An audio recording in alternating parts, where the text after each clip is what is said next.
મહાકાળી માં શક્તિનું સૌથી પ્રચંડ અને ભયાનક સ્વરૂપ માનવામાં આવે છે. તેઓ દુષ્ટ શક્તિઓનો નાશ કરવા માટે પ્રગટ થાય છે અને પોતાના ભક્તોની રક્ષા કરે છે. મહાકાળી માતા સમય અને મૃત્યુ પર પણ નિયંત્રણ ધરાવે છે, તેથી તેમને કાલની અધિપતિ કહેવામાં આવે છે.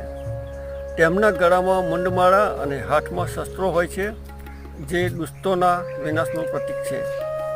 જ્યારે પૃથ્વી પર અહંકાર અને અધર્મ વધે છે, ત્યારે મહાકાળી માતા પોતાના ઉગ્ર શક્તિથી સંતુલન સ્થાપિત કરે છે.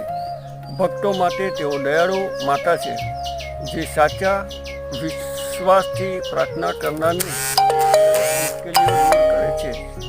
મહાકાળી માતા આપણને શીખવે છે કે જીવનમાં નિર્ભય રહીને સત્યનો માર્ગ અપનાવવો અને અન્યાય સામે ટકીને ઊભા રહેવું